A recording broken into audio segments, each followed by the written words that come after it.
ಬೆಂಗಳೂರಿಗೆ ಇಂದು ರಾಧಾ ಮೋಹನ್ ದಾಸ್ ಅಗರ್ವಾಲ್ ಅವರು ಭೇಟಿಯನ್ನ ಕೊಡ್ತಾ ಇದ್ದಾರೆ. ಈ ಭೇಟಿ ಸಾಕಷ್ಟು ಕುತೂಹಲಕ್ಕೂ ಕೂಡ ಕಾರಣವಾಗ್ತಾ ಇದೆ.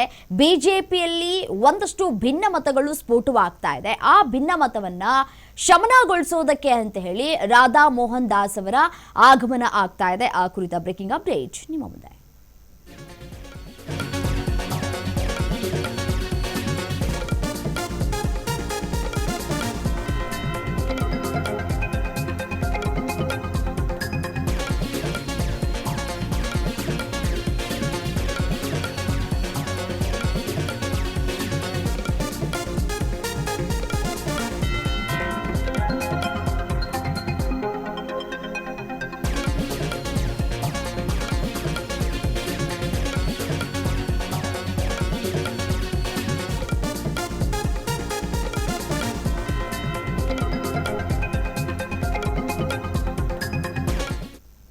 ಬೆಂಗಳೂರಿಗೆ ಇಂದು ರಾಧಾ ಮೋಹನ್ ದಾಸ್ ಅಗರ್ವಾಲ್ ಅವರು ಭೇಟಿಯನ್ನ ಕೊಡ್ತಾ ಇದ್ದಾರೆ.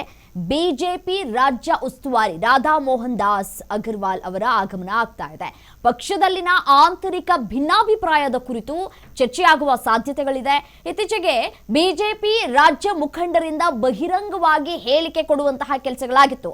ತಮ್ಮನ್ನ ಭೇಟಿ ಮಾಡುವಂತೆ ಇದೀಗ ಅಗರ್ವಾಲ್ ಅವರು ಸೂಚನೆಯನ್ನ ಕೊಟ್ಟಿದ್ದಾರೆ.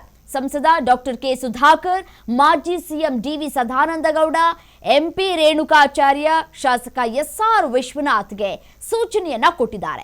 ಬಿಜೆಪಿ ರಾಜ್ಯ ಕಚೇರಿಯಲ್ಲಿ ಇವತ್ತು ಭೇಟಿಯಾಗುವುದಕ್ಕೆ ಸೂಚನೆಯನ್ನ ನೀಡಲಾಗಿದೆ.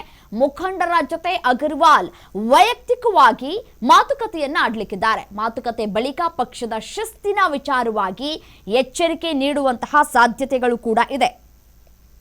ಬಿಜೆಪಿಯಲ್ಲಿ ಆಂತರಿಕ ಭಿನ್ನಾಭಿಪ್ರಾಯಗಳು ಹೆಚ್ಚಾಗ್ತಾ ಇದೆ. ಅದನ್ನ ಶಮನಗೊಳಿಸಬೇಕು, ಅದನ್ನ ತಿಳಿಗೊಳಿಸಬೇಕು ಅಂತ ಹೇಳಿ ಅಗರ್ವಾಲ್ ಅವರ ಆಗಮನ ಆಗ್ತಾ ಇದೆ ಇವತ್ತು. ಸೊ ಹಾಗಾಗಿ ನೋಡಿ, ಅಸಮಾಧಾನ ಸ್ಫೋಟ ಆಗ್ತಾ ಇದೆ, ಪರಿಸ್ಥಿತಿಯನ್ನ ತಿಳಿಗೊಳಿಸಬೇಕು. ಸೊ ಹಾಗಾಗಿ ಉಸ್ತುವಾರಿ ಆಗಮನ ಆಗಲೇಬೇಕಾಗಿದೆ ನೋಡಿ. ಹೀಗಾಗಿ ಇವತ್ತಿನ ಈ ಒಂದು ಭೇಟಿ ಸಾಕಷ್ಟು ಕುತೂಹಲಕ್ಕೂ ಕೂಡ ಕಾರಣವಾಗ್ತಾ ಇದೆ. 1-to-1 ಭೇಟಿ ಆಗ್ತಾರಾ ಅಥವಾ ಈ 4 ಜನರ ನಾಯಕರನ್ನ ಕೂರಿಸ್ಕೊಂಡು ಮಾತುಕತೆಯನ್ನು ನಡೆಸ್ತಾರಾ ಅನ್ನೋದು ಸದ್ಯಕ್ಕಿರುವಂತಹ ಕುತೂಹಲ. ಅಗರ್ವಾಲ್ ಅವರು ಯಾವುದೇ ಜಂಟಿ ಸಭೆಯನ್ನ ನಡೆಸ್ತಾ ಇಲ್ಲ, ಬದಲಿಗೆ ಪ್ರತಿಯೊಬ್ಬ ಮುಖಂಡರ ಜೊತೆಯೂ ಕೂಡ ವೈಯಕ್ತಿಕವಾಗಿ ಮುಖಾಮುಖಿ ಮಾತುಕತೆಯನ್ನ ನಡೆಸ್ತಾರೆ ಅಂತ ಕೂಡ ಹೇಳಲಾಗ್ತಾ ಇದೆ. ನೋಡಿ, ವೈಯಕ್ತಿಕ ಅಹವಾಲುಗಳನ್ನ ಆಲಿಸಿದ ಬಳಿಕ ಪಕ್ಷದ ಶಿಸ್ತಿನ ವಿಚಾರದಲ್ಲಿ ಯಾವುದೇ ರಾಜಿ ಇಲ್ಲ ಅನ್ನುವಂತಹ ಕಟು ಎಚ್ಚರಿಕೆಯನ್ನ ಕೂಡ ನಾಯಕರಿಗೆ ನೀಡುವಂತಹ ಸಾಧ್ಯತೆಗಳು ಕೂಡ ಇಲ್ಲಿ ದಟ್ಟವಾಗಿ ಕಾಣಸಿಗ್ತಾ ಇದೆ.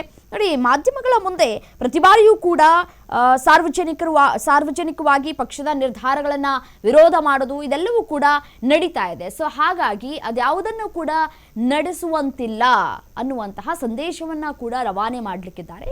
ಇದೆಲ್ಲವೂ ಕೂಡ ನೀವೆಲ್ಲರೂ ಕೂಡ ಹಿರಿಯರಾಗಿದ್ದೀರಿ, ಪಕ್ಷದ ನಿಷ್ಠೆ ಮತ್ತೆ ಪಕ್ಷದ ಶಿಸ್ತನ್ನ ನೀವು ಪಾಲನೆ ಮಾಡಬೇಕು ಅಂತ ಹೇಳಿ ಪಕ್ಷ ಏನು ಹೇಳುತ್ತೆ ಅದನ್ನ ನೀವು ಕೇಳಬೇಕು. ಅದನ್ನ ಬಿಟ್ಟು ಬಹಿರಂಗವಾಗಿ ಮಾತನಾಡೋದು, ಸಾರ್ವಜನಿಕ ವಲಯದಲ್ಲಿ ನಿಮ್ಗಿಷ್ಟ ಬಂದಂತೆ ಹೇಳಿಕೆಯನ್ನ ಕೊಡೋದು ಎಷ್ಟರ ಮಟ್ಟಿಗೆ ಸರಿ ಅಂತ ಹೇಳಿ ಪ್ರಶ್ನೆಯನ್ನ ಕೂಡ ಮಾಡ್ಲಿಕ್ಕಿದ್ದಾರೆ. ಏನು ಸಮಸ್ಯೆ ಆಗ್ತಾ ಇದೆ ಪಕ್ಷದ ಒಳಗೆ, ಯಾಕಿಷ್ಟೊಂದು ಭಿನ್ನಾಭಿಪ್ರಾಯಗಳು ಮೂಡ್ ಬರ್ತಾ ಇದೆ ಅನ್ನೋದು ಸದ್ಯಕ್ಕಿರುವಂತಹ ಯಕ್ಷ ಪ್ರಶ್ನೆ. ಇದೆಲ್ಲವನ್ನ ಕೂಡ ತಿಳಿಗೊಳಿಸುವಂತಹ ಕೆಲಸಗಳು ಕೂಡ ಇಲ್ಲ ಆಗ್ತಾ ಇದೆ. ಶಿಸ್ತಿನ ಬಗ್ಗೆ ಪ್ರಶ್ನೆಗಳನ್ನ ಕೂಡ ಸಾಕಷ್ಟು ಹುಟ್ಟು ಹಾಕುವಂತಹ ಕೆಲಸಗಳಾಗ್ತಾ ಇದೆ. ಸೊ ಇದೇ ಕಾರಣಕ್ಕೆ ಪ್ರಮುಖ ನಾಯಕರನ್ನ ಪ್ರತ್ಯೇಕವಾಗಿ ಭೇಟಿ ಮಾಡೋದಕ್ಕೆ ಸೂಚನೆಯನ್ನ ಕೂಡ ಕೊಡಲಾಗಿದೆ. ಸೊ ಇವತ್ತು ಹೈಕಮಾಂಡ್ ಪರಿಸ್ಥಿತಿಯನ್ನ ಗಂಭೀರವಾಗಿ ಪರಿಗಣಿಸಿದೆ. ಸೊ ಹಾಗಾಗಿ ಇವತ್ತು ಅವರ ಆಗಮನ ಆಗ್ತಾ ಇದೆ. Doctor K Sudhakar, DV Sadananda Gowda, MP Renukacharya ಹಾಗೂ ಎಸ್ಆರ್ ವಿಶ್ವನಾಥ್ ಮತ್ತೆ ಡಾಕ್ಟರ್ ಕೆ ಸುಧಾಕರ್ ಅವರ ಮಧ್ಯೆ ವೈಯಕ್ತಿಕವಾಗಿ ವಾಗ್ದಾಳಿ ನಡೆಸುವಂತಹ ಕೆಲಸಗಳು ಈ ಹಿಂದಿನಿಂದಲೂ ಕೂಡ ಆಗ್ತಾ ಇದೆ, ಅದು ಮುಂದುವರಿಸಿಕೊಳ್ತಾ ಹೋಗ್ತಾ ಇದೆ.